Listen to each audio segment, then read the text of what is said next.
اور جماعت بھی کافی شروع ہوئی. اب اس کے بعد ایک اہم خطاب کے لیے میں اپنے ساتھی اور فضیلت الشیخ مولانا عنایت اللہ مہدی حفظ اللہ و اللہ کو دعوت دینا چاہتا ہوں. آپ کے سامنے مختصر طور پر بتا دینا چاہتا ہوں کہ آپ جمعیت اہل حدیث ممبئی کے ذمہ داروں میں سے ہیں اور ساتھ ہی ساتھ ممبئی اور ہندوستان کے بے شمار شہروں میں آپ دینی اور دعوتی دورہ کرتے ہیں. اسی طریقے سے آپ ایک اچھے مقرر خطیب ہیں اور ساتھ ہی ساتھ درجنوں کتابوں کے آپ مترجم اور مصنف بھی ہیں. اللہ رب العالمین نے آپ کو بہت ہی زیادہ صلاحیت علم کی تقریر کی دے کر رکھی ہے. اسی مناسبت سے آپ کو یہاں مدعو کیا گیا کہ آپ ہم حضرات کے سامنے اپنی قیمتی باتوں کو پیش کریں.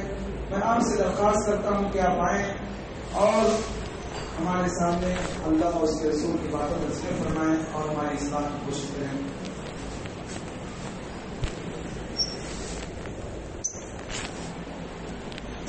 کافی نہیں ہونا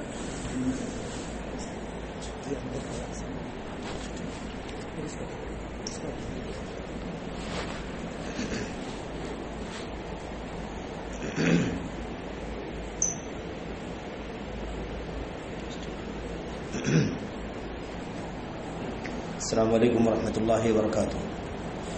ان الحمد لله نحمده ونستعينه ونستغفره ونعوذ بالله من شرور انفسنا وسيئات اعمالنا. من يهده الله فلا مضل له ومن يضلل فلا هادي له واشهد ان لا اله الا الله وحده لا شريك له واشهد ان محمدا عبده ورسوله.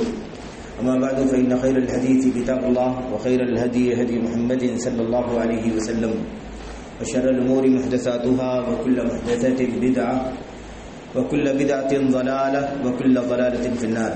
أعوذ بالله من الشيطان الرجيم. بسم الله الرحمن الرحيم. ومن أظلم ممن ذكر بآيات ربه فأعرض عنها إنا من المجرمين منتقمون.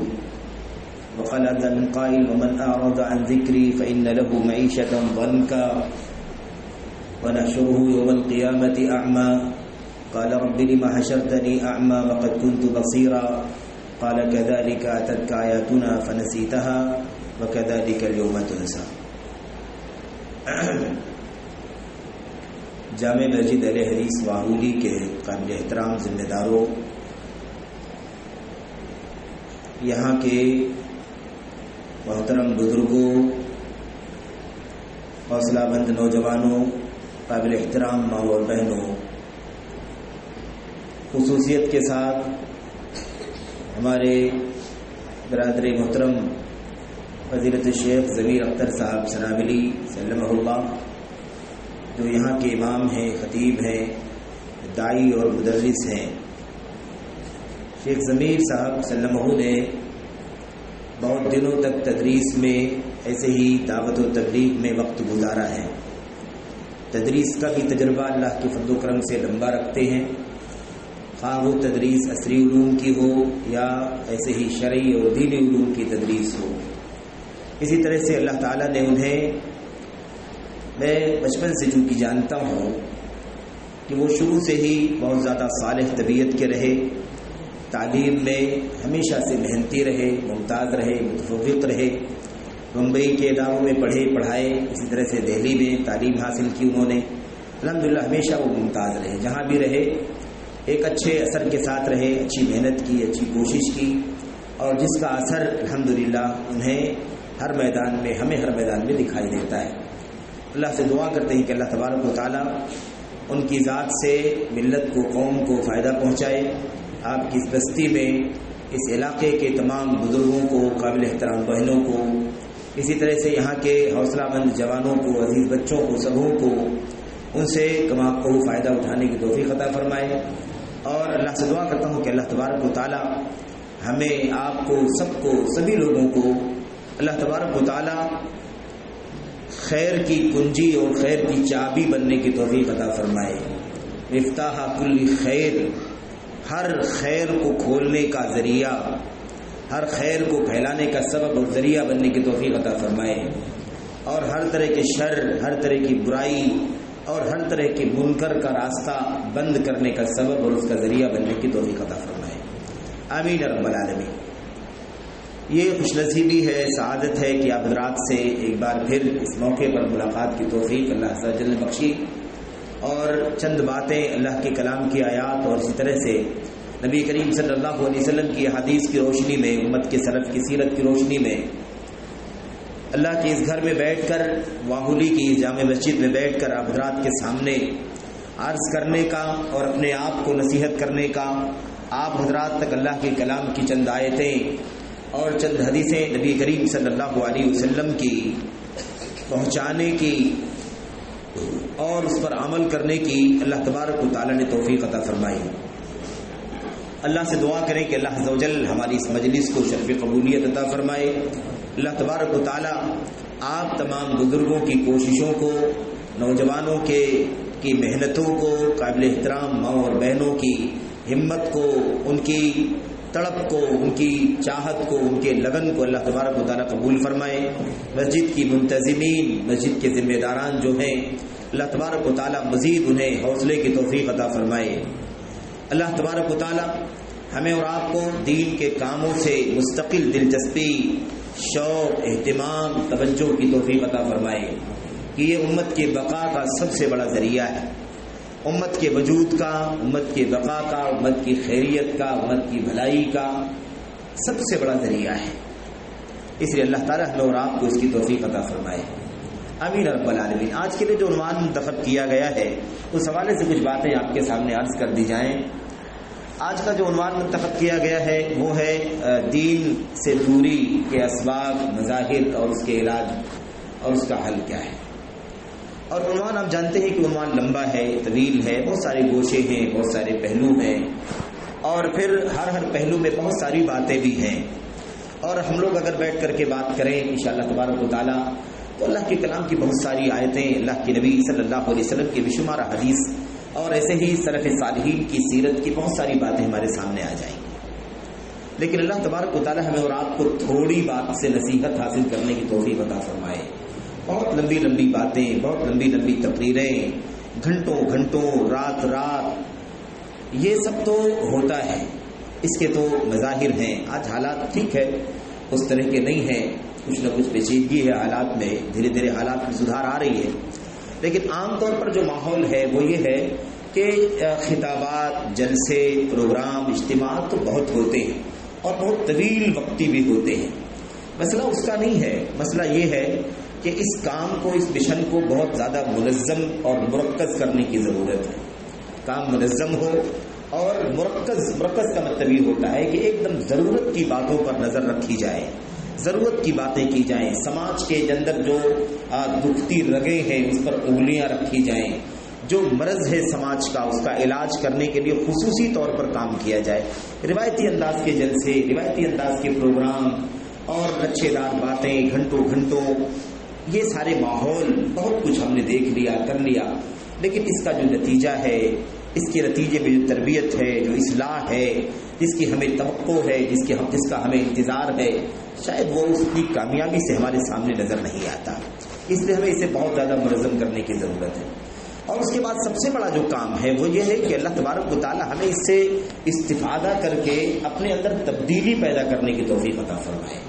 یہ سب سے بڑا کام ہے، کیونکہ اصل مسئلہ عمل کا ہی ہے۔ ایمان اور عقیدے کی اصلاح کے بعد سب سے بڑا جو مسئلہ ہے میرے بھائیوں وہ عمل کا ہے، کیونکہ عملی کوتاہیاں بہت زیادہ ہیں۔ اچھا، ایسا نہیں ہے کہ آج اگر ہم بات کر رہے ہیں کہ دین سے دوری کے اسباب کیا ہیں تو برائیاں، سماج کے اندر جو کمیاں ہیں، برائیاں ہیں، خامیاں ہیں، گناہ اور منکرات ہیں، عملی جو کوتاہیاں ہیں، صرف وہی مراد نہیں ہے کہ دین سے دوری کا مطلب یہ ہوتا ہے کہ زناکاری ہے۔ اچھا، یہ بھی بڑا مسئلہ ہے نا کہ پہلے یہ ہم کہہ رہے ہیں کہ دین سے دوری اور اس کے اسباب، مظاہر اور اس کا علاج کیا ہے، تو پہلے یہ تو ماننا ضروری ہے نا، جاننا ضروری ہے، ماننا ضروری ہے کہ ہم واقعی دین سے دوری ہے۔ ایسا تو نہیں ہے نا کہ دین سے دوری ہے ہی نہیں، ہم بلا وجہ بات کر رہے ہیں کہ دین سے دوری ہے اور اس کا علاج کرنے کی ضرورت ہے، اس کے اسباب پر گفتگو کرنے کی ضرورت ہے، تو دین سے دوری ہے کہ نہیں ہے؟ دین سے بیزاری ہے کہ نہیں ہے؟ یا تو نہیں ہے اگر ہم کہہ دیں تو پھر بہت ساری مثالیں ہیں ثابت کرنے کے لیے کہ بھئی دین سے دوری ہے کہ نہیں ہے یہ، یا پھر یہ ہو سکتا ہے کہ یہ دین سے جو دوریاں ہیں ہم اس کو دین سے دوری نہ سمجھیں بلکہ اس کو دین ہی سمجھ رہے ہوں. یہ بہت بڑا فتنہ ہے. تو قوت فکر و عمل پہلے فنا ہوتی ہے کہ کسی قوم کی شوکت کو زوال آتا ہے. پہلے سوچ ہی صحیح ہونا چاہیے، غلطی کو غلطی تو سمجھے، کم سے کم منکر کو منکر سمجھے، حرام کو حرام سمجھے، کفر کو کفر سمجھے، شرک کو شرک سمجھے، معروف منکر نہ ہو جائے، منکر معروف نہ ہو جائے. یہ دل جو ہے، دل، اس دل کے اندر اللہ تبارک و تعالیٰ نے عجیب و غریب کیفیت رکھی ہے. اس پر جب حملہ ہوتا ہے نا تو اس کو سنبھلنا بہت مشکل ہو جاتا ہے. اگر ایمان کی قوت اگر ہمارے دل کے اندر نہ ہو تو پھر یہ منکرات، یہ برائیاں بڑی جلدی سے دل کی گہرائی میں اتر بھی جاتی ہیں اور جگہ بنا لیتی ہیں. اور یہ صاف شفاف دل جو ایمان سے، توحید کی روشنی سے، اعمال صالحہ کی چمک سے جو دل چمک رہا ہے، یہ دل گناہوں کی وجہ سے سیاہ ہونا شروع ہو جاتا ہے. اور نتیجہ یہ نکلتا ہے کہ دھیرے دھیرے دل دو حصوں میں بڑھ جاتا ہے. حتی یسیر القلب قلبین، یہاں تک کہ دل دو دل بن جاتا ہے. اسود مربادن ابیض صافیا، کیا مطلب؟ ایک دم کالا کلوٹا ایک حصہ ہو جاتا ہے اور ایک صاف ستھرا ہو جاتا ہے. اللہ کے نبی علیہ السلام نے فرمایا جو دل صاف ستھرا ہوتا ہے لا تضرہ فتنۃ ما دامت السماوات والارض، قیامت آ جائے گی، زمین و آسمان جب تک قائم ہے اس دل پر کبھی بھی فتنے اثر انداز نہیں ہو سکیں گے. ہم لوگ بات کرنے کے لیے بیٹھے ہوئے ہیں کہ دین سے دوری کے اسباب. ہم اگر غور کریں کہ دین سے دوری کے مظاہر کیا ہیں، یعنی اس کی ایگزامپلس کیا ہیں، مثالیں کیا ہیں، اس کی صورت جو ہے وہ ہم دیکھیں کہ ہمیں یہ دین سے دوری کا کام ہے، یہ دین سے دوری کا کام ہے، یہ دین سے دوری کا کام ہے. تو بہت سارے کام ہیں میرے بھائیوں، بہت سارے کام ہیں. لیکن یہ مسئلہ بہرحال موجود ہے کہ لا علمی کی وجہ سے، جہالت کی وجہ سے، دنیا کی طرف میلان اور رجحان بہت زیادہ ہو جانے کی وجہ سے کہ آدمی کو دین سیکھنے سکھانے کا، دین کے بارے میں سوچنے کا موقع ہی نہیں ملتا ہے. اس وجہ سے یہ مسئلہ پیدا ہو چکا ہے کہ بہت سارے لوگوں کو یہ بھی نہیں پتا ہے کہ یہ کام دین سے دوری کا کام ہے، یہ کام دین کی خلاف ورزی کا کام ہے. آج مثال کے طور پر میں آپ کو مثال دوں، آج کتنی جگہوں پر یہ پیشانی جو اللہ تبارک و تعالیٰ کے لیے جھکنی چاہیے، اللہ کے سامنے ٹکنی چاہیے، یہ پیشانی نہ جانے کہاں کہاں جھک رہی ہے. اچھا، ہم لوگ تو اس کو جانتے ہیں کہ قرآن اللہ تبارک و تعالیٰ کی کلام اللہ کے نبی کی سنت اس کو کیا کہتی ہے؟ اس کو شرک کہتی ہے. لیکن ایک بہت بڑا طبقہ مسلمانوں کا، ہمارے بھائیوں کا ایسا ہے جو اس چیز کو یہ نہیں سمجھتا ہے کہ شرک، اس چیز کو دین سمجھتا ہے. تو ہم جس کو سب سے بڑا دین سے دوری کا کام سمجھتے ہیں وہ دین کا سب سے بڑا کام سمجھتا ہے. تو فکر میں بگاڑ آ گیا کہ نہیں آ گیا؟ سوچ میں بگاڑ آ گیا کہ نہیں آ گیا؟ یہ بہت بڑا مسئلہ ہے. اگر یہ حالت امت کی ہو جائے تو پھر ہم اصلاح سے بہت دور جا چکے. پھر تو بہت محنت کرنے کی ضرورت ہے، پھر تو حقیقت اور ماہیت بتانے کی ضرورت ہے. اصلاح اور تربیت کا کام تو بعد میں ہوگا. تو یہ بہت بڑا مسئلہ ہے میرے بھائیوں. اسی لیے ہمیں اس بات کو سمجھنا ہے کہ ہم پہلے یہ جانیں کہ واقعی منکرات ہیں، واقعی دین سے لوگ دور ہیں.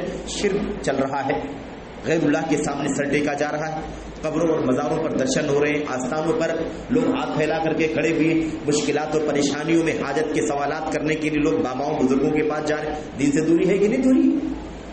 آپ کے محلے میں مسجد ہے، اس گاؤں کی، اس بستی کی یہ مسجد ہے، جامع مسجد کتاب و سنت کی بنیادوں پر ہمارے اسلاف نے، ہمارے بزرگوں نے قائم کیا. یہاں بستی کے ہمارے بزرگوں نے قائم کیا، ذمہ داروں نے قائم کیا اس، یا جس نے بھی قائم کیا.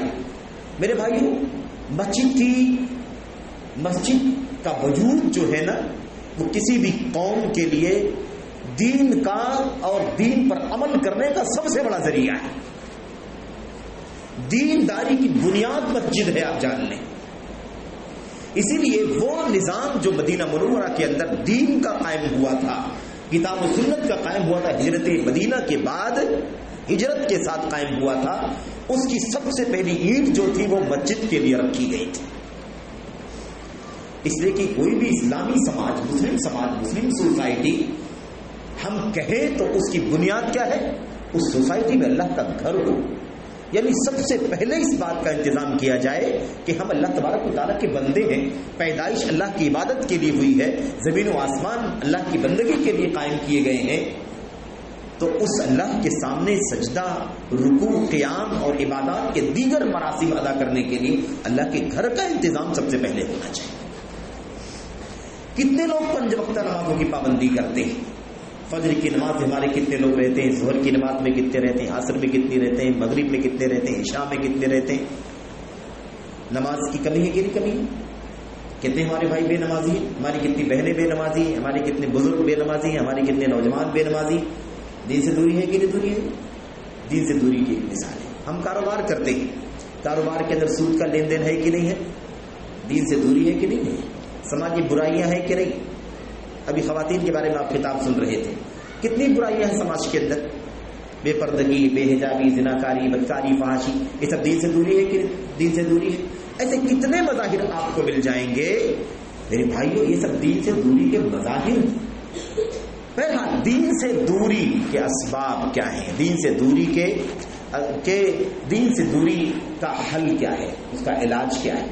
اس حوالے سے چند باتیں آپ کے سامنے عرض کرنا ہے۔ قرآن کریم میں اللہ تبارک و تعالیٰ فرماتا ہے، اور اس سیاق میں آیتیں کئی جگہوں پر موجود، سورہ جن میں موجود ہیں، سورہ کہف میں موجود ہیں، اور بھی کئی جگہوں پر موجود ہیں۔ اللہ تبارک و تعالیٰ کے کلام کی 1-2 آیتیں میں نے آپ کے سامنے پڑھی ہیں۔ اس آیتوں میں اللہ تبارک و تعالیٰ کیا فرماتا ہے؟ سب سے پہلے آیت کریمہ اللہ تبارک و تعالیٰ فرماتا ہے وَمَنْ أَظْلَمُ مِمَّنْ ذُكِّرَ بِآيَاتِ رَبِّهِ ثُمَّ أَعْرَضَ عَنْهَا إِنَّا مِنَ الْمُجْرِمِينَ مُنْتَقِمُونَ۔ اللہ تبارک و تعالیٰ فرماتا ہے اس سے بڑا ظالم اور گنہگار کون ہو سکتا ہے؟ اس سے بڑا ظلم کرنے والا کون ہوگا جسے اللہ کے یا اس کے رب کی آیتوں کے ذریعے نصیحت کیا جائے اور وہ اس سے منہ موڑ لے، اس سے اعراض کر لے، اس سے دور ہٹ جائے۔ اِنَّا مِنَ الْمُجْرِمِينَ مُنْتَقِمُونَ، ہم مجرموں کا سخت انتقام لیں گے۔ اللہ تبارک و تعالیٰ دین سے دوری اختیار کرنے والوں کے بارے میں یہ آیت کریمہ فرما رہا ہے، ارشاد۔ اللہ فرماتا ہے اس سے بڑا ظالم کوئی ہے ہی نہیں جس کو اللہ کے کلام کی آیتوں سے نصیحت کیا جا رہا ہو، اللہ کے نبی کی حدیثوں سے نصیحت کیا جا رہا ہو، اللہ کی کتاب اور نبی کی سنت پر عمل کرنے والا دنیا کا سب سے پہلا بیچ حضرات صحابہ کرام کی زندگی اور ان کی سیرت کو آئینے کی طرح کھول کر کے رکھا جا رہا ہو، بتلایا جا رہا ہو کہ پریکٹیکل لائف ہے جو کتاب و سنت پر گزر چکی ہے اور وہ سیرت کے اندر ہمارے سامنے موجود ہے، یہ ہمارے اس کے مطابق زندگی گزارنا ہے۔ لیکن آدمی کیا کرے؟ اس سے اعراض کرے، اس سے دوری اختیار کرے، اسے کترائے، اس پر عمل نہ کرے، اسے بجا نہ لائے، اسے زندگی میں نافذ نہ کرے، اس کے مطابق زندگی نہ گزارے، تو اللہ تبارک و تعالیٰ کیا فرماتا ہے؟ اس سے بڑا ظالم کوئی نہیں ہو سکتا۔ میرے بھائی، اس میں سزا بھی بیان کی جا رہی ہے، تو یہ بہت بڑا مسئلہ ہے کہ اللہ کی کتاب، اللہ کی نبی کی سنتوں کے ذریعے سے اللہ کا دین پہنچایا جا رہا ہو، دین ہمیں مل رہا ہو، اور یہ کام ہو چکا ہے۔ انبیاء علیہ السلام اللہ تبارک و تعالیٰ کی طرف سے تذکیر کرنے کے لیے آئے، سلسلہ چلتا رہا۔ آخری نبی محمد الرسول اللہ صلی اللہ علیہ وسلم کو اللہ تبارک و تعالیٰ نے فرمایا وَذَكِّرْ بِالْقُرْآنِ مَن يَخَافُ وَعِيدٍ، اے اللہ کے نبی صلی اللہ علیہ وسلم آپ قرآن کریم کے ذریعے سے نصیحت کیجئے، تذکیر کیجئے، سمجھائیے، نصیحت کیجئے جو اللہ تبارک و تعالیٰ کی وعید سے، اللہ فرماتا ہے میری وعید سے، میری دھمکیوں سے، میرے عذاب سے جو ڈر رہے ہیں انہیں آپ نصیحت کریں گے تو وہ آپ کی نصیحتوں کو قرآن کریم کے ذریعے سے جو آپ کریں گے وہ اس کے ذریعے سے اپنی زندگی میں تبدیلی پیدا کریں گے۔ تو قرآن کریم کے ذریعے سے نصیحت کیجیے، اللہ تبارک و تعالیٰ فرماتا ہے۔ اور یہاں اللہ کیا فرماتا ہے؟ اس سے بڑا ظالم کوئی نہیں ہے ممن ذکر بآیات ربہ، جس کو اس کے رب کی آیتوں کے ذریعے سمجھایا جا رہا ہو، دین پہنچایا جا رہا ہو، اور وہ کیا کر رہا ہو؟ اعرض عنها فاعرض عنها ثم اعرض عنه، اسے اعراض کرے، اس سے منہ موڑے، دین سے دوری اختیار کرے، اللہ کی کتاب سے دوری، نبی کی سنت سے دوری، اس سے دوری اختیار کرے۔ دوری کا مطلب کیا ہے؟ دوری کا ایک مطلب، سب سے پہلا مطلب تو یہ ہے کہ اسے سننے کے لیے تیار نہ ہو، اسے سننے میں دلچسپی نہ لے، یا سن لے تو سن کر کے اس کے مطابق عمل نہ کرے، زندگی میں نہ برتے۔ انا من المجرمین منتقمون، یقیناً ہم مجرموں سے ضرور انتقام لیں گے، مجرموں سے ضرور انتقام لیں گے۔ اس میں سب سے پہلے وہ لوگ ہیں جو ایمان سے ہی دور ہیں، یعنی کیا مطلب؟ جو اللہ تبارک و تعالیٰ کے اوپر ایمان ہی نہیں رکھتے، اس سے ہی دور ہیں، اللہ تبارک و تعالیٰ ان سے سخت انتقام لے گا، انہیں جہنم کا عذاب، بغیر توبہ کے مر گئے تو ہمیشہ ہمیشہ کے لیے جہنم۔ لیکن ہم لوگ جو ایمان کلمہ توحید لا الہ الا اللہ کا اقرار کرنے والے ہیں، ہماری اور آپ کی زندگیوں میں کتنے حرام ہیں، کتنے منکرات ہیں، کتنے کبائر ہیں، کتنے صغائر ہیں، کتنے بندوں کے حق پامال ہو رہے ہیں، اور کتنے اللہ رب ذوالجلال کے حقوق پامال ہو رہے ہیں۔ اگر ہم بیٹھ کر کے اپنی زندگی کا جائزہ لے کر کے دیکھیں نا، اور آدمی ابھی غور کر کے دیکھے کہ اللہ تعالیٰ کے حقوق میں ہم کون کون سی کوتاہی کر رہے ہیں، اللہ کا کون کون سا حق ہم ضائع کر رہے ہیں، بندوں کے کون کون سے حقوق ہیں جنہیں ہم پامال کر رہے ہیں، تو میں سمجھتا ہوں کہ ابھی اسے احساس ہوگا، مجھے احساس ہوگا، آپ کو احساس ہوگا کہ واقعی ہم دین سے دور ہیں کہیں نہ کہیں۔ الا من رحم اللہ، الحمدللہ اللہ کے بندے ایسے بھی ہیں جو اللہ کے حقوق کو ادا کرتے ہیں، اللہ کے بندوں کے حقوق کو ادا کرتے ہیں، لیکن یہ مسئلہ ہے۔ تو اللہ تعالیٰ فرماتا ہے ہم مجرموں سے ضرور انتقام لیں گے۔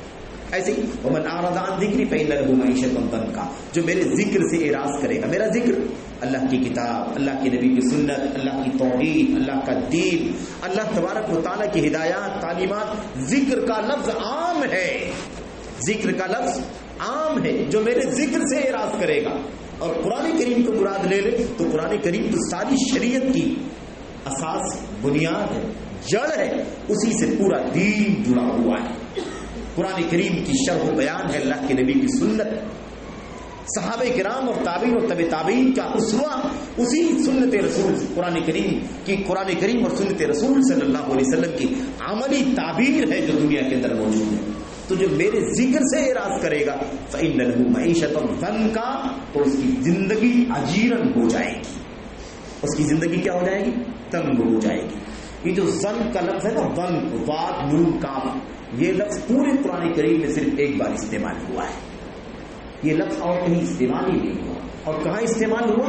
جو میرے ذکر سے اعراض کرے گا، میرے دین سے دوری اختیار کرے گا، اس سے کترائے گا، اس سے اعراض کرے گا، اس سے بے توجہی کرے گا، اسے دلچسپی نہیں لے گا، اس پر عمل نہیں کرے گا، اسے زندگی میں برتے گا نہیں، نافذ نہیں کرے گا، اس کے لیے فکر مند نہیں ہوگا، اس کے لیے وقت کی، جان کی، مال کی قربانی نہیں دے گا، اس کے لیے ہمیشہ اپنے آپ کو اپنی حیثیت کے مطابق تیار نہیں رکھے گا۔ یہ سب آتا ہے کس میں؟ ومن اعرض عن ذکری فإن له معیشة ضنکا، تو اس کی زندگی کیا ہو جائے گی؟ اجیرن ہو جائے گی، تنگ ہو جائے گی۔ اب تفسیر میں کئی ایک باتیں ہیں، دنیاوی زندگی اس کی اجیرن ہو جائے گی، یا مرنے کے وقت اس کی زندگی بہت تنگ ہو جائے گی، یا برزخی زندگی بہت تنگ ہو جائے گی، مرنے کے بعد تو اس کو سزا ملے گی، ہے نا؟ یہ مسئلہ ہے۔ قال رب لم حشرتنی ونحشره یوم القیامة اعمی، اللہ تعالیٰ فرماتا ہے قیامت کے دن ہم اس کو اندھا کر کے اٹھائیں گے۔ قیامت کے دن اس کو کیسے اٹھائیں گے؟ اس کا حشر ہم اندھا کر کے کریں گے، یعنی اس کو اٹھایا جائے گا تو اندھا ہوگا۔ وہ اللہ سے کہے گا اللہ میں تو دنیا میں دیکھ رہا تھا، مجھے آنکھیں دی تھی تو نے دیدہ دیا تھا، مجھے دیکھنے کی صلاحیت، میں دیکھتا تھا، تیری نعمتوں کو دیکھتا تھا، اسے استعمال کرتا تھا، سب کچھ تھا، تو نے مجھے اندھا کر کے کیوں اٹھایا؟ کیوں اندھا کر کے اٹھایا؟ تو اللہ تبارک و تعالیٰ فرمائے گا مسئلہ اصل میں یہ ہے کہ تیرے پاس دنیا میں میری آیتیں آئی تھیں، دنیا میں تیرے پاس میری آیتیں آئی تھی، لیکن تو نے اسے بھلا دیا۔ بھلا دیا کیا مطلب؟ اس پر تو نے توجہ نہیں دی، تو نے اسے سن کر انسنی کر دیا، دیکھ کر اندیکھا کر دیا، پڑھ کر کے، جان کر کے تو نے اسے اپنی زندگی میں پڑھتا نہیں، تو نے نظر انداز کر دیا، تو نے اوائڈ کر دیا، تو نے کنارے لگا دیا، اسے زندگی میں اسے پڑھتا نہیں۔ یہ تیرا جرم ہے، اسی لیے آج تجھے یہاں بھلا دیا گیا۔ جیسے تو نے میری آیتوں کو بھلا دیا، اسی طرح سے آج تجھے یہاں بھلا دیا گیا۔ تو دین سے دوری بہت خطرناک مسئلہ ہے۔ ہماری اور آپ کی زندگی جو گزر رہی ہے، اس میں حقیقت میں بہت زیادہ کمزوریاں ہیں، کوتاہیاں، ہمیں غور کرنے کی ضرورت ہے۔ اچھا آپ میں سے کوئی، میں یا آپ کو یہ نہ سوچے کہ بھائی کہاں دین سے دوری ہے، اللہ کا شکر ہے بہت کچھ تو دین ہے، تو پھر کیوں کہا جا رہا ہے ایسا، اس طرح کے موضوعات کو کیوں لایا جاتا ہے، گفتگو کی جاتی ہے؟ تو دیکھیں ایسا نہیں ہے کہ اس کا مطلب یہ ہے کہ سارے لوگ بے دین ہیں یا سب لوگ دین سے دور ہی ہیں یا سب لوگ دین سے دور کا مطلب یہ ہے کہ سب کے یہاں دین ہے ہی نہیں. دین کی دوریاں ہیں, دین میں کمزوریاں ہیں, دین سے توجہ دلچسپی جو ہے وہ اس طرح سے ہونی چاہیے, اس طرح کی نہیں یہ مطلب. اسی لیے اللہ تبارک و تعالیٰ نے ہم سارے مسلمانوں کو کیا حکم دیا ہے, ایمان کے باوجود, توحید کے باوجود اور فرائض نماز کی پابندیوں کے باوجود بھی ہم کیا کہتے ہیں, اہدنا الصراط المستقیم, ہمیں صراط مستقیم پر چلا, صراط مستقیم کی رہنمائی فرما. تو کیا مطلب صراط مستقیم پر نہیں ہے ہم لوگ, کیا ضلالت پر ہے, گمراہی پر ہے, کیا ہم شرک اور کفر پر ہے؟ نہیں, الحمدللہ اس پر ہے. تو اس پر ہے پھر بھی دعا کرتے ہیں, کیوں؟ تاکہ اللہ تبارک و تعالیٰ اس پر ہمیں استقامت کی توفیق عطا فرمائے, کمی ہو تو پوری کرنے کی توفیق عطا فرمائے. یا ایھا الذین آمنوا آمنوا, اے ایمان والو ایمان لاؤ, اے ایمان والو ایمان لاؤ. کیوں؟ یعنی ایمان والے ہو لیکن ایمان لاؤ, یعنی کچھ کمیاں ہیں اس کو کیا کرو, اس کو مکمل کرو, کمپلیٹ کرو, اور اس کے علاوہ استقامت کے ساتھ ایمان پر ڈٹ جاؤ, عمل کرو, ایمان کے مطابق زندگی گزارو. یا ایھا الذین آمنوا ادخلوا فی السلم کافہ, اے ایمان والو پورے کے پورے اسلام میں داخل ہو جاؤ. پتہ چلا نا کہ کمیاں کہیں نہ کہیں ہے, کچھ نہ کچھ کمی ہے, کچھ نہ کچھ ہے, مشکلات ہیں. تو دین سے دوری کا مسئلہ بہت پیچیدہ ہے. کیوں دین سے دوری ہوتی ہے؟ بہت سارے اسباب ہیں, 1 2 3 4 10 20 25 بھی اسباب ہو سکتے ہیں. تو 2-4 اسباب کا سرسری طور پر اشارہ آپ کے سامنے کر کے بات ختم کرنی ہے, اور اس کے بعد کچھ اس کے علاج کے تعلق سے بھی کچھ باتیں, تاکہ یہ مطلب ایک سرسری طور پر یہ موضوع آپ کے سامنے آ جائے. دیکھیں دین سے دوری کے اسباب میں, اسباب تو بہت سارے ہیں لیکن چند بڑے اسباب, اہم اسباب جو ہیں, ان اسباب میں سے ایک سب سے بڑا سبب کیا معلوم ہے؟ سب سے بڑا سبب ہے شیطان لعین. شیطان لعین, ابلیس. تو اب مسئلہ یہ ہے کہ اس کا مطلب یہ نہیں کہ ہم لوگ بول دیں کہ شیطان جب گمراہ کر ہی رہا ہے, دین سے دور کر رہا ہے, تو ہم کیا کر سکتے ہیں, ہم کیا کریں, ہماری کیا غلطی ہے اس کے اندر؟ وہ اللہ کی طرف سے وعدہ کر کے آیا تھا, کہہ کر کے آیا تھا کہ میں گمراہ کروں گا تیرے بندوں کو, لأضلنہم, میں تیرے بندوں کو ضرور گمراہ کروں, وَلَأُمَنِّيَنَّهُمْ, میں انہیں بڑی بڑی امیدیں دلاؤں گا, تمنائیں آرزویں دنیا میں لگا دوں گا. تو بول کے آیا تھا, تو آخر تو کر رہا ہے کام, ہم لوگ کیا کریں, ہماری کیا غلطی ہے؟ نہیں, غلطی ہے نا, غلطی بہت بڑی ہے. غلطی یہ ہے کہ شیطان تو بہکانے کے لیے آیا ہوا ہے. اللہ تبارک و تعالیٰ کا کلام, اللہ کے نبی کا فرمان, جس کو ہم دین کہتے ہیں, جس کو ہم کیا کہتے ہیں, دین, جس سے دوری ہے, جس سے دوری ہے, دوری کے اسباب پر بات ہو رہی ہے. اس قرآن کریم میں اللہ تبارک و تعالیٰ نے فرمایا, لا تتبعوا خطوات الشیطان, شیطان کے نقش قدم پر مت چلو, شیطان کے پیچھے پیچھے مت چلو, شیطان کے راستے پر مت چلو. اور اللہ تبارک و تعالیٰ کیا فرماتا ہے, ان الشیطان لکم عدو فاتخذوه عدوا انما يدعو حزبه ليكونوا من اصحاب السعير. اللہ تبارک و تعالیٰ فرماتا ہے شیطان تمہارا دشمن ہے, اس لیے اسے تم اپنا دشمن ہی سمجھو. یاد رکھو وہ اپنی پارٹی کو بلاتا ہے. کس کو بلاتا ہے؟ اپنی پارٹی کو بلاتا ہے, اپنے جتھے کو بلاتا ہے, اپنے والوں کو بلاتا ہے. لِيَكُونُوا مِنْ أَصْحَابِ السَّعِيرِ, تاکہ وہ سب کے سب جہنمیوں میں سے ہو جائیں. یہ سب تو اللہ تعالیٰ نے بتلایا کہ نہیں بتلایا؟ یہ سب اللہ تعالیٰ نے بتلایا ہے. شیطان دشمن ہے تو ہم کیوں دوستی کریں اس سے؟ ہم نے دوست بنایا تو مجرم ہم ہیں نا, ہم مجرم ہیں کہ ہم نے اس کو دوست بنایا ہے, جسے اللہ کہتا ہے کہ میرا دشمن ہے, تمہارا دشمن ہے.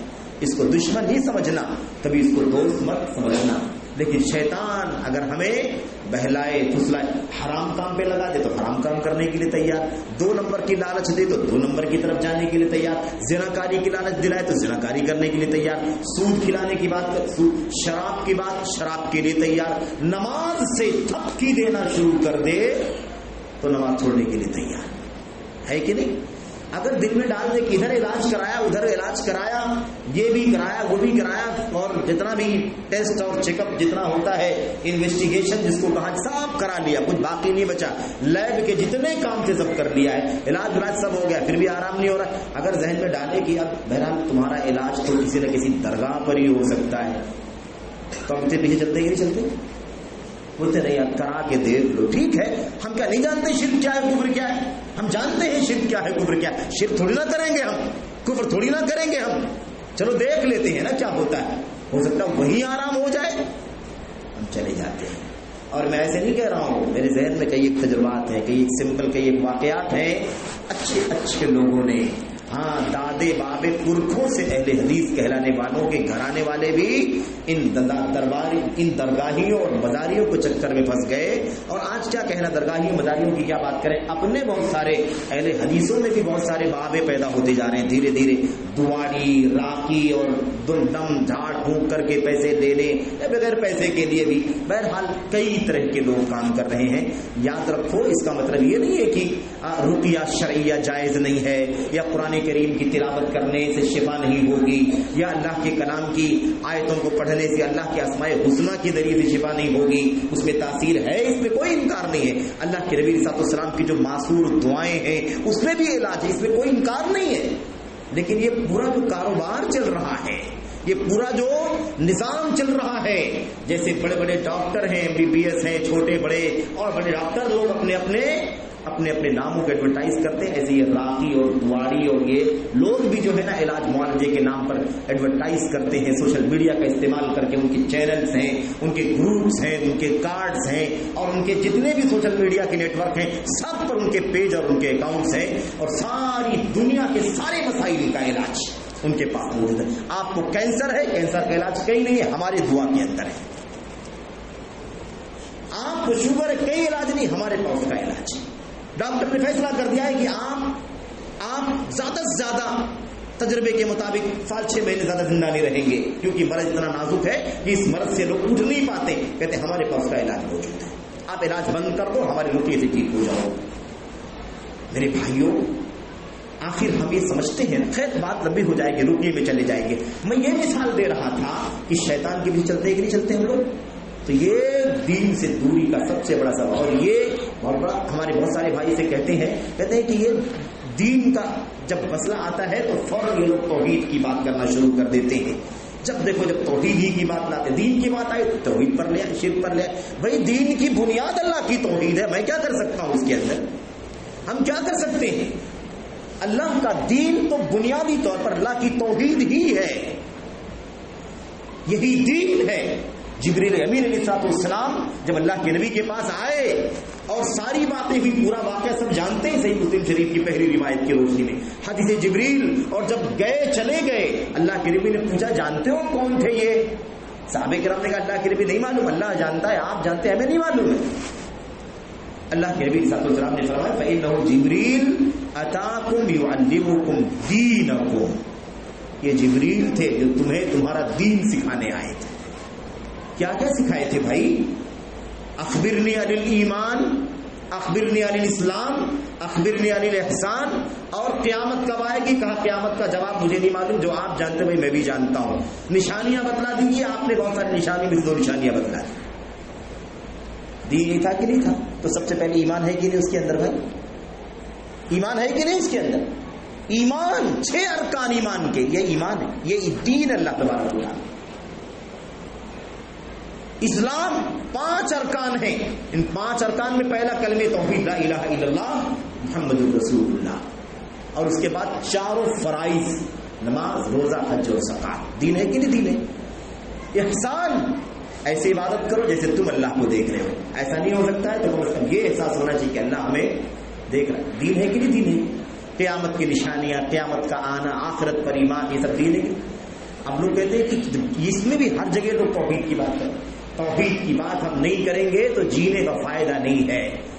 جینا بیکار ہے، زندگی گزارنا بیکار ہے، مر جانا بہتر ہے اگر توحید کی بات نہیں کرنا ہے اور توحید کو صبح شام دہرانا نہیں ہے تو پھر مرنا بہتر ہے اس زندگی سے.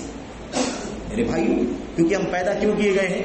وما خلقت الجن والانس الا لیعبدونی، لیعبدونا نہیں، لیعبدونی، تاکہ لوگ جن و انس کو اس لیے پیدا تاکہ یہ کیا کریں؟ میری ہی عبادت کریں، میری عبادت کریں.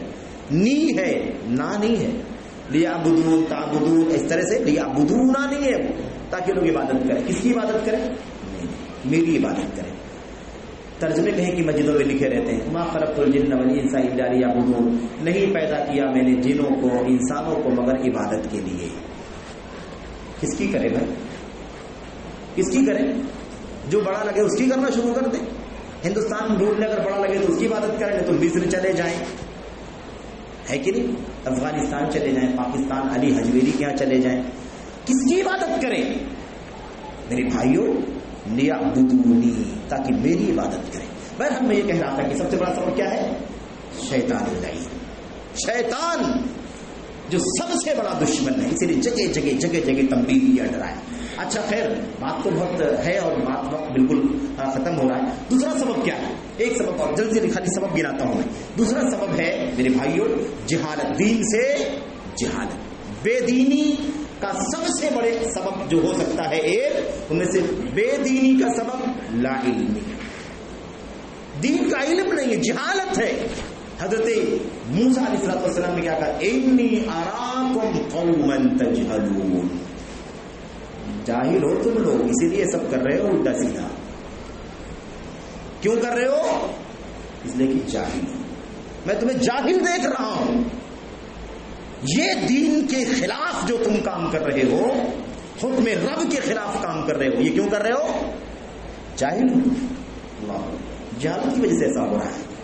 اور اسی لیے نبی کریم صلی اللہ علیہ وسلم نے یہ بات شروع سے سمجھائی امت کو, علم سب سے بڑی چیز ہے, علم سب سے بڑا کام ہے. علم, اس دین جو دین اترا ہے اس کو سیکھنا کام ہے. اللہ نے اتار دیا لیکن ہم سیکھیں گے نہیں, پڑھیں گے نہیں, تو کیا فائدہ دین. تو میرے بھائیوں, میرے بزرگوں, طلب العلم فریضۃ علی کل مسلم و مسلمہ, تو مسلمہ کے ساتھ بھی روایت ہے موجود اور حسن درجے تک پہنچی, اور نہیں بھی ہو تو مسلم کے اندر مسلم مرد کے ساتھ ساتھ مسلم خاتون شامل ہو. تو اتنا دین سب کو جانے, توحید, عقیدہ, فرائض, واجبات, اللہ کے حقوق, بندے کے حقوق, موٹی موٹی جو دین کی چیزیں ہیں اس کو جاننا ہر مسلمان مرد اور ہر مسلمان عورت پر ضروری. سب لوگ مولوی ہو جائیں, سب مفتی ہو جائیں, سب عالم اور مفسر ہو جائیں, ضروری نہیں ہے. اس کے لیے ایک طبقہ, اللہ نے کیا فرمایا, ایک جماعت تم میں ایسی ہونی چاہیے جو اسی کام پر لگی رہے. سب ہو جائے ضروری, لیکن سب کو اتنا دین ضروری ہے, اللہ کی معرفت, رسول کی معرفت, اللہ کے دین کی معرفت, آخرت کی معرفت, فرائض اور واجبات, جس کے بغیر انسان کے لیے دنیا میں عزت ہے نہ آخرت میں نجات, اتنا تو جاننا ضروری ہے میرے بھائی.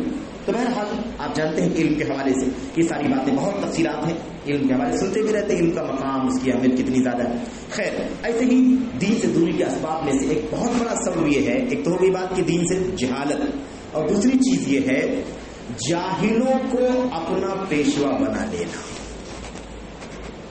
بہت خطرناک مسئلہ ہے, بہت خطرناک مسئلہ ہے. آخر دین کی رہنمائی کون کرے گا امت کی؟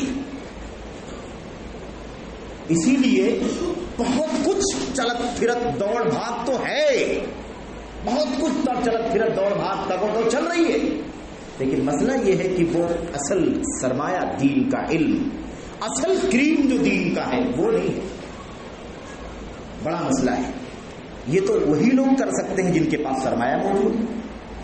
جب سرمایہ ہی اصل موجود نہیں ہوگا تو بھلا وہ اصلی والا دین آئے گا کیسے؟ اور جب اصلی دین آئے گا نہیں تو جو بھی مکس غلط غلط صحیح غلط جو دین رہے گا اسی کے مطابق انسان عمل کرنا شروع کر دے. اس سے مسئلہ, اس سے فتوا, اس سے مسئلہ, اس سے فتوا, جس پر اعتماد اس سے, اس کو سنو, اس کو فالو کرو, اس سے مسائل پوچھو, اس کو کوشچن بھیجو, اس کو آڈیو بھیجو, اس کو ویڈیو بھیجو, اس کو ریٹن بھیجو, اس کو ٹیکسٹ بھیجو. کون ہے بھائی, کس کو بھیجنا ہے, کیا ہے اس کے پاس, علم کی کون سی اس کے پاس ڈگری ہے, علم کا کون سا اس کے پاس معیار ہے جس کی بنیاد پر ہم نے اس کو آئیڈیل بنا لیا. میرے بھائیوں, یہ دین کے بگاڑ کے اسباب میں سے اور دین سے دوری کا ایک بہت بنیادی سبب ہے کہ دین سے دوری ہوگی. اس کی وجہ یہ ہے کہ جہاں سے اصل دین نکلتا ہے آدمی اس سے دور ہے, ایسے لوگوں سے قریب ہے جن کے پاس اصل دین ہی موجود نہیں. خود وہ لا علم لوگ ہیں, بے علم لوگ ہیں, خود گمراہ لوگوں کو کیا کر رہے ہیں, گمراہ کر رہے ہیں. آج میڈیا کا دور, یہ تو بہت زیادہ عام ہو چکا ہے. آج کل تو لوگ طے کرتے ہیں یہ دیکھ کر کے کہ سب سے زیادہ ویور کس کے ہیں, سب سے زیادہ سبسکرائبر کس کے چینل کے ہیں, سب سے زیادہ کس کو اگلے پچھلے 1 گھنٹے میں دیکھا گیا, سنا گیا. یہ معیار ہے, یہ معیار بن گیا ہے. آپ سوچیے کب یہ معیار رہا ہے علم کا, یہ کب معیار رہا؟ تو اس کا مطلب تو یہ ہو گیا کہ یہ معیار تو اس کے علم کا نہیں ہے، یہ معیار تو کس کا ہو گیا؟ دیکھنے والوں کی کثرت کا معیار ہو گیا۔ اب دیکھنے والوں کی کثرت، کون لوگوں نے دیکھا ہے؟ ان دیکھنے والوں میں کون لوگ ہیں بھائی؟ وہی لوگ ہیں جن کے پاس خود دین کا شعور نہیں ہے، وہی لوگ ان کو کثرت سے دیکھنے والے لوگ ہیں۔ تو ہم نے جتنی بنیاد بنائی ساری بنیادیں غلط۔ اتخذ الناس رؤوسا جهالا فسئلوا فافتوا بغیر علم فضلوا واضلوا۔ علماء اٹھا لیے جائیں گے، عجیب بات ہے کہ علماء اٹھا لیے جائیں گے، صرف جوہلا باقی بچیں گے، لوگ ان سے مسائل پوچھیں گے اور وہ جاہل ہوں گے، جہالت کے ساتھ لوگوں کو دین کی رہنمائی کریں گے، خود بھی گمراہ ہوں گے، دوسروں کو بھی گمراہ کریں گے۔ لیکن یہ پیشین گوئی تھی جب اللہ تعالیٰ قرب قیامت علماء کو اٹھا کے دنیا سے علم، دین کا علم اٹھا لے گا۔ افسوس تو یہ ہے کہ آج علماء ہزاروں کی تعداد میں موجود ہیں، اس کے باوجود بھی لوگ، امت کے کچھ لوگ ان کو اپنا آئیڈیل بنا رہے ہیں، ان کو اپنا پیشوا اور اپنا سردار بنا رہے ہیں، جو علماء نہیں۔ تو المیہ اور مصیبت اور زیادہ بڑھ گئی کہ نہیں بڑھ گئی؟ امت کے علماء نہیں رہیں گے تب ایک مسئلہ آتا۔ آج علماء کے ہوتے بھی یہ مسائل ہے کہ لوگ غیر علماء سے جو ہے سے علم حاصل کر رہے ہیں، اور ایک طبقہ علماء سے علم حاصل کرتا بھی ہے تو اس نے ایسا معیار بنایا ہوا ہے کہ وہ معیار ہی اویلیبل نہیں ہے۔ وہ کہتا ہے ہندوستان بھر میں کوئی ایسا عالم ہے ہی نہیں جس سے علم حاصل کیا جائے، تو کہاں سے علم حاصل ہوگا؟ تو دین سے دوری آئے گی کہ نہیں آئے گی؟ پھر جو سمجھ میں آ رہا ہے اس پر عمل کر رہا ہے۔ ایسے دین سے دوری کے اسباب میں سے ایک سبب آج کے وقت میں میڈیا ہے، جس پر میں سرسری اشارہ کر چکا ہوں ساتھ ساتھ۔ یہ میڈیا سب سے بڑے اسباب میں سے ایک بڑا سبب ہے جس کی وجہ سے کیا ہو رہا ہے، جس کی وجہ سے میرے بھائی دین سے دوری آ رہی ہے۔ میں اس وقت بات نہیں کر رہا ہوں کہ میڈیا پر کیا غلط سپلائی کیا جا رہا ہے، غلط نشر کیا جا رہا ہے، یہ تو بات ہو گئی، اشارہ آ گیا کہ میڈیا پر نہ جانے کہ میڈیا تو ایک اکھاڑا ہے، ایک اکھاڑا ہے، کوئی پابندی نہیں، کوئی کیٹیگری نہیں، کوئی اس کے اندر بندش نہیں، کوئی بھی اس کے اندر جا سکتا ہے، کوئی بھی کچھ بھی اپنی چیز نشر کر سکتا ہے، کوئی بھی کچھ بھی بول سکتا ہے، کوئی بھی پیسے دے کر کے اور مختلف انداز کے جتن کر کے اس کو پروموٹ کر سکتا ہے، اس کا تو کوئی معیار ہی نہیں ہے۔ میں یہ بات نہیں کر رہا ہوں، اس وقت یہ بات کر رہا ہوں کہ آج کی دنیا، ہمارا عزیز نوجوان، ہماری پیاری بہن، ہمارے بڑے، ہمارے دوست احباب، ہمارے بزرگ، بڑے عمر والے بھی بعض ہیں میرے بھائی، اس میڈیا میں ایسے مشغول ہیں کہ ان کو دین کے سیکھنے سکھانے کے لیے اور دین کی مجلسوں میں حاضر ہونے کے لیے عام طور پر فرصت ہی نہیں ملتی۔ میڈیا نے مشغول کر رکھا ہے، میڈیا نے بزی کر رکھا ہے۔ اگر انسان اپنا، ہر آدمی اپنا سروے کرے تو میں سمجھتا ہوں کہ وہ خود کہے گا کہ یار میں ڈیلی 6 7 گھنٹے 8 گھنٹے اپنا وقت میڈیا پر گزارتا ہوں۔ حاصل کیا ہے اس کا؟ کیا یہ گھنٹے، منٹ، سیکنڈ جو گزر رہے ہیں، کیا اللہ تبارک و تعالیٰ کیا اس کا محاسبہ نہیں ہوگا؟ اس کا محاسبہ ہوگا، اللہ پوچھے گا۔ جب تک 5 سوالوں کے جواب دے گا نہیں انسان، اس کی قدم اللہ کے سامنے سے ٹل نہیں سکے گی۔ اس میں سے کیا ہے؟ کیا ہے اس کے اندر؟ اللہ تبارک و تعالیٰ انسان کی عمر کے بارے میں پوچھے گا کہ اتنی عمر ہم نے تم کو دی تھی، اس کو تم نے کہاں گنوا دیا؟ یہی عمر ہے، جو سیکنڈ جا رہا ہے ہماری عمر جا رہی ہے، منٹ جا رہا ہے ہماری عمر کا جا رہا ہے، گھنٹہ جا رہا ہے، دن جا رہا ہے، ہفتہ، مہینہ، سال جا رہا ہے، وہ ہماری عمر کا جا رہا ہے۔ اللہ تعالیٰ عن عمرہ فیما افنی وعن شبابہ فیما ابلی، اور جوانی کے بارے میں خاص طور پر اللہ پوچھے گا جوانی تو نے کہاں لگا دی؟ آج ہمارا جوان 6 7 8 10 نوجوان بیٹھ کے نکڑوں پر سب کے ہاتھ میں موبائل اور سب ایک گیم کے اندر، آن لائن گیم کے اندر مشغول ہیں، یا سب کوئی فلم دیکھ رہے ہیں، سب کوئی خبریں سن رہے ہیں، سب کوئی تبصرہ کر رہے ہیں، سب کوئی چیٹ کر رہے ہیں، وغیرہ وغیرہ سب چل رہا ہے۔ میرے بھائیوں، آخر اس بری حالت میں آخر دین سے دوری نہیں ہوگی تو کیا ہوگا؟ آدمی آن لائن گیم اور کھیل کے نام پر اتنا بزی ہے آج کہ نماز نہیں، نمازیں چلی جاتی ہیں لیکن اس کو ہوش نہیں آتا کہ یار نمازیں چلی گئی، میں کہاں بزی ہوں، کہاں مشغول ہوں۔ کتنی نمازیں لوگ ضائع کرتے ہیں۔ تو دین سے دوری کے اسباب میں سے اس وقت کیا ہے؟ یہ میڈیا۔ ان الذین یحبون ان تشیع الفاحشۃ فی الذین آمنوا لهم عذاب علیم فی الدنیا والآخرہ واللہ یعلم وانتم لا تعلمون۔ اللہ فرماتا ہے جو لوگ پسند کرتے ہیں کہ مومنوں کے درمیان فحاشی پھیلے، بے حیائی پھیلے، ان کے لیے دنیا میں عذاب ہے، آخرت میں عذاب ہے۔ تو بہرحال میڈیا بہت خطرناک بن چکا ہے۔ بہت خراب. اللہ کے نبی نے فرمایا تھا وہ فشو القلم، قلم بہت عام ہو جائے گا. آج کل امت کے علماء اس کی تشریح میں جب گفتگو کرتے ہیں تو کہتے ہیں قلم عام ہو جائے گا. اللہ کے نبی نے فرمایا تھا آج قلم یعنی کیا مطلب؟ قلم میڈیا کا ایک ذریعہ تھا نا، اپنی چیزیں لکھ کر کے بھیجنا، کتابیں نشر ہونا، پمفلٹ نشر ہونا، میگزین نشر ہونا، نیوز پیپر، اخبارات نشر ہونا. آج وہی چیز ڈیجیٹل ہو گئی ہے، میڈیا کی. بہرحال تو یہ قیامت کی نشانی میں سے ایک نشانی. ایسے ہی میرے بھائیوں میرے بزرگوں، یہ اچھا میں ختم کر دیتا ہوں میں ایک بات دو بات کہہ کر کے. دین سے دوری کے اسباب میں سے ایک سبب ہے علماء سو، برے علماء سو. اور نبی کریم صلی اللہ علیہ وسلم نے عجیب بات بیان فرمائی تھی. سبحان اللہ. آپ نے فرمایا تھا کہ ایک ایسی چیز، میں اپنی امت کے بارے میں سب سے زیادہ جس چیز کے بارے میں ڈرتا ہوں وہ کون سی چیز ہے؟ دجال. سب سے بڑا فتنہ جس کا مجھے اپنی امت پر خوف ہے وہ فتنہ کون سا ہے؟ دجال کا. آپ نے فرمایا تھا کہ سارے نبیوں نے اپنی اپنی امت کو دجال کے فتنے سے ڈرایا ہے، لیکن کسی نبی کی قوم میں دجال آیا نہیں ہے نا. آئے گا لیکن آیا نہیں. لیکن یہ تو آخری امت ہے نا، اس کے بعد تو کوئی نبی نہیں آئے گا، کوئی امت نہیں. تو اب تو دجال کو لا محالہ اسی میں آنا ہے کہ نہیں آنا ہے؟ اللہ کے نبی نے فرمایا. اسی لیے میں نے جتنا ڈرایا ہے اپنی امت کو دجال سے اتنا کسی نبی نے اپنی امت کو نہیں ڈرایا، کیونکہ یہاں حتمی ہے کہ دجال کسی امت کے لیے آنا ہے. اللہ کے نبی نے فرمایا لیکن ایک چیز ایسی ہے جس کا مجھے اپنی امت کے بارے میں دجال سے بھی زیادہ ڈر ہے. اس کا مطلب یہ کہ وہ تو بڑا والا دجال ہے. اس دجال کے آنے سے پہلے یہ بڑا والا دجال ہے جس کے بارے میں اللہ کے نبی کو اپنی امت کے بارے میں سب سے زیادہ خوف تھا. وہ کیا تھا؟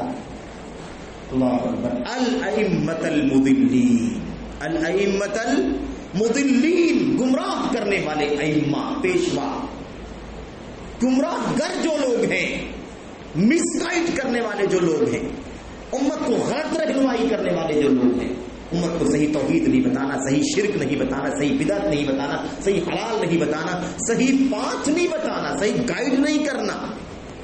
امت کو اللہ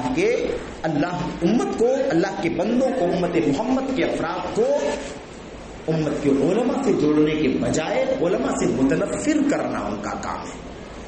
حلال و حرام کی صحیح رہنمائی کرنے کے بجائے اپنی ہوس، اپنی خواہشات، اپنی منمانی چاہت، اس کے پیچھے لوگوں کو لگانا، یہ بہت بڑے اسباب میں سے دین سے دوری کی. میرے بھائی اس بات کو اللہ کے نبی صلی اللہ علیہ وسلم نے کئی حدیثوں میں بیان فرمایا. خیر اس کا موقع نہیں. تو اشارہ یہ ہے کہ گمراہ کرنے والے پیشوا، گمراہ کرنے والے علماء، یہ بہت اہم مسئلہ ہے. اور اس بارے میں کئی ایک حدیثیں نبی کریم صلی اللہ علیہ وسلم کی. اچھا امت کو دین سے دور کرنے کے اسباب میں سے ایک بہت بڑا سبب ہے امت کا تفرقہ. امت کے اندر جو پارٹی بندی، مسلکوں کے جھگڑے ہے نا، اور کیا ہے، مسلکوں کے جھگڑے اور اس کے طرق کے جھگڑے. طرق کا مطلب ہوتا ہے طریقہ تصوف کے جھگڑے. یہ سب جھگڑے ہیں، اس میں 4 ہے تو اس میں 4 ہے تو اس میں 4 ہے تو اس میں 4 ہے، مشرق 4 ہے تو مسلک 4 ہے نا. تو ایسے ہی طرق 4 ہیں تو سلسلے 4 ہیں. یہ جو تفریقہ ہے نا، اس سے امت دین سے دور ہو رہی ہے. کیوں معلوم ہے آپ کو؟ بہت موٹی سی بات ہے کہ ان میں سے کسی میں بھی جائیں گے تو دین سے دور ہی ہوں گے. کسی میں بھی جائیں گے تو کیا ہوگا؟ دین سے دور ہوں گے. کیوں؟ اس لیے کہ اس کی نسبتیں شخصیتوں سے جڑی ہوئی، اس کی نسبتیں شخصیتوں سے جڑی ہوئی. مجھے انکار نہیں ہے، شخصیتیں بہت بلند پایا ہیں، لیکن دنیا میں دوسرا کوئی نبی نہیں ہو سکتا. نبوت کا مقام کوئی غیر نبی نہیں لے سکتا. کوئی غیر نبی نہیں مانا جا سکتا. میرے بھائیوں، اللہ کے نبی محمد رسول اللہ صلی اللہ علیہ وسلم نے فرمایا تھا، لو کان موسیٰ حیا لما وسعہ الا اتباعی. موسیٰ بھی اگر زندہ ہوتے تو اب میں دنیا میں آ چکا ہوں، انہیں میری پیروی کرنا پڑتا. وہ متبع بن کر کے رہتے، پیروکار بن کر کے رہتے، پیشوا اور متبع بن کر کے نہیں رہتے. میرے پیچھے. اور لا یؤمن احدکم حتی یکون هواه تابعا لما جئت به، تم میں سے کوئی شخص اس وقت تک مومن نہیں ہو سکتا جب تک اس کی ساری خواہشات، اس کی ساری مرضی، اس کی ساری بھاونائیں، ساری تمنائیں، ساری سوچ جب تک میری لائی ہوئی سنت اور شریعت کے ماتحت نہ ہو جائے تب تک کوئی مومن نہیں ہو سکتا۔ میرے بھائیوں، یہ موقع نہیں ہے اس کی طرف کوئی اشارہ اور مثال دینے کا، لیکن یہ مسئلہ بہت پیچیدہ ہے، بہت پیچیدہ ہے۔ مسئلہ یہاں سے بگڑ جاتا ہے کہ ہر فرد کو یہ ذمہ داری اللہ کی طرف سے ہے کہ اگر اسے کوئی دین کا شدھ بدھ ہے تو امت کے ہر فرد کو اللہ کی توحید سے اور اس کے نبی کی رسالت اور ان کی پیروی سے جوڑنے کی کوشش کرے۔ یہ دعوت ہماری ہے۔ ہم آپ کو بلائیں، آپ ہم کو بلائیں، ہم آپ سب کو بلائیں، آپ سب ہم کو بلائیں، کوئی بھی کسی کو بھی دعوت دے، لیکن محور یہی ہونا چاہیے، اللہ تبارک و تعالیٰ کی عبادت اور نبی کریم صلی اللہ علیہ وسلم کی اطاعت۔ یہ سب سے بڑا کام ہے، اس کے سوا اور کوئی راستہ نہیں ہے۔ بڑے کا اگر مسئلہ ہے کہ بڑا مقام دیکھنا ہے تو امت میں سب سے بڑا مقام تو صدیق اکبر رضی اللہ تعالیٰ عنہ کا ہے، ان کے بعد عمر فاروق اعظم کا ہے، ان کے بعد عثمان غنی کا، ان کے بعد علی بن ابی طالب رضی اللہ تعالیٰ عنہ اجمعین، ان کا مقام ہے۔ اگر مقام ہی دیکھنا ہے تو نیچے کیوں اترنا، کیوں نہ صدیق رضی اللہ تعالیٰ عنہ کو اپنا پیشوا بنا لیا جائے، لیکن کیا بنایا جا سکتا ہے؟ نہیں بنایا جا سکتا۔ تو صدیق اکبر سے اگر نسبت نہیں کی جاتی، نہیں کی جا سکتی اس نام پر کہ ہم دین کے اعتبار سے صدیق سے نسبت رکھتے ہیں، تو پھر غیر صدیق سے نسبت کیسے رکھی جا سکتی ہے، کس بنیاد پر رکھی جا سکتی ہے؟ اور میرے بھائیوں، اگر صدیق کوئی بات کہہ دے اور عمر فاروق اعظم کوئی بات کہہ دے اور بالفرض وہ اللہ کے نبی علیہ السلام کے طریقے کے خلاف ہو، تو کیا اس لیے کہ ان کا مقام امت میں سب سے اونچا ہے کیا ہم نبی محترم کی مخالفت کے باوجود بھی یا خلاف ورزی کے باوجود بھی ہم ان کی باتوں کو مان لیں گے؟ نہیں مانیں گے۔ اقول قال رسول اللہ صلی اللہ علیہ وسلم وتقولون قال ابو بکر وقال عمر، میں کہہ رہا ہوں کہ اللہ کے رسول نے فرمایا ہے اور تم اس کے مقابلے میں اتنی جرأت کرتے ہو کہ کہتے ہو کہ صدیق نے فرمایا ہے اور اس عمر بن خطاب نے فرمایا ہے۔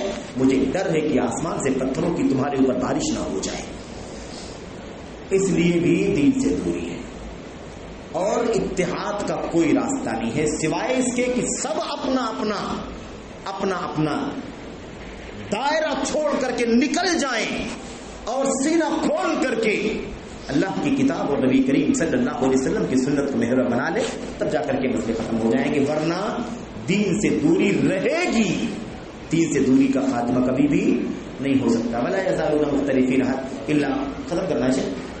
اچھا ٹھیک ہے، میں نے دیکھیے ایسے اسباب بہت سارے ہیں، ہم نے کہا کہ بہت سارے اسباب ہیں، اہل علم نے اپنی کتابوں میں اپنی تحریروں میں 5 چیزیں کا سوال ہوگا، اس میں 2 چیزیں ہی بتائی آپ نے۔ اچھا ٹھیک ہے، تو میں نے خالی اصل میں اشارہ کرنے کے لیے اس کا ذکر کیا تھا۔ اللہ کے نبی صلی اللہ علیہ وسلم نے فرمایا تھا ان عمری فیما، اپنا اس کی عمر کے بارے میں، کہاں عمر کو گنوایا، جوانی کو کہاں بھلا دیا، اور اس کے بعد 2 سوال مال کے بارے میں، وَعَنْ مَالِهِ مِنْ أَيْنَ اكْتَسَبَهُ وَفِيمَا أَنْفَقَهُ، اور اس کے مال کے بارے میں 3 سوال کہاں سے کمایا، 4 سوال کہاں خرچ کیا، اور 5واں سوال جو کچھ علم حاصل کیا اس کے مطابق کتنا عمل کیا۔ یہ 5 سوالات۔ بہرحال میرے بھائیوں، میں بہت معذرت چاہتا ہوں کہ بہت مختصر طور پر چند باتیں آپ کے سامنے رکھ سکا، اور اللہ سے دعا کرتے ہیں کہ اللہ تبارک و تعالیٰ پھر کوئی موقع اس طرح کا آئے جس میں ہم تفصیل سے بیٹھیں۔ آج تاخیر بھی ہو گئی، خیر تجربہ بھی نہیں تھا، مطلب آنا تو ہوا ہے آپ کے الحمدللہ ملاقات ہوئی، لیکن تھوڑا تجربہ نہیں تھا کہ کتنا فاصلہ ہے اسٹیشن سے، کتنا وقت لگ سکتا ہے، اور جمعے کی وجہ سے جہاں سے جمعہ پڑھا کر کے آئے تو وہ بھی ایک سسٹم نہیں بن سکا۔ تو بہرحال جو بھی کمیاں ہیں اس کے لیے معذرت خواہ ہوں میں، اور آپ تمام حضرات کا شکر گزار ہوں۔ اللہ سے دعا کرتا ہوں کہ اللہ تعالیٰ ہم سب کو اپنے دین کا خادم بنائے، اللہ تبارک و تعالیٰ ہمیں اپنے دین کے لیے خاص کر لے، اللہ تبارک و تعالیٰ ہمیں اپنے دین کا علم حاصل کرنے کی اور اس کے مطابق عمل کرنے کی توفیق عطا فرمائے،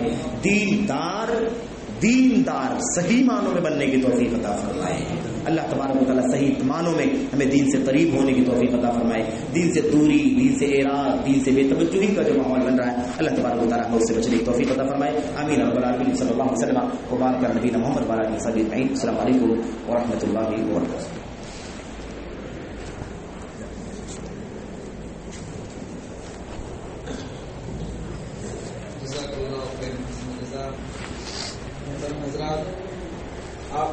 قیمتی وقت دیا اور آپ نے شیخ کی باتوں کو سنا. اللہ رب العالمین سے دعا ہے کہ ہماری اس حاضری کو قبول فرمائے اور شیخ نے جو بھی باتیں کہی ہیں اس کے مطابق میں زندگی گزارنے کی توفیق عطا فرمائے. اور اسی طریقے سے آپ نے ہمارے مہمانوں نے جو بھی یہاں تشریف لائے ہیں ان کے مشکور ہیں. اور اسی طریقے سے جو باہر کے لوگ آئے ہوئے ہیں ان سے درخواست ہے کہ وہ نماز کے بعد رکیں اور میرے ساتھ چلیں گے انشاءاللہ. اس کے بعد اذان ہوگی اور پھر کچھ ہی وقت کے بعد جو نماز ہوگی. ایک اعلان یہ ہے کہ کچھ لوگ بھنڈی سے تشریف آئے ہیں مسجد کی تعمیر کے لیے. اگر آپ حضرات مناسب سمجھیں تو ان کا تعاون کریں. اور ایک مسجد انہوں نے کچھ یہاں پہ ذکر کیا ہے کہ اتنے لاکھ اس کا خرچ ہے 64,86,1812 کچھ خرچ آئے گا ایسا انہوں نے تخمینہ پیش کیا ہے. آپ حضرات سے دعا ہے کہ جتنا بھی ہو سکے وہ مدد کریں. السلام علیکم. اگلے جمعہ کو بھی دعا افراد اگلے جمعہ کو آ جائے اور جو بنتا ہے جی وہ بھی ایک بہتر طریقہ ہے کہ اگلے جمعہ کو آئیں اور اس کے بعد ان کا تعاون کیا جائے. جزاک اللہ خیر. اذان ہوگی وضو کرنے جلدی سے نماز کے حل ہو جائے.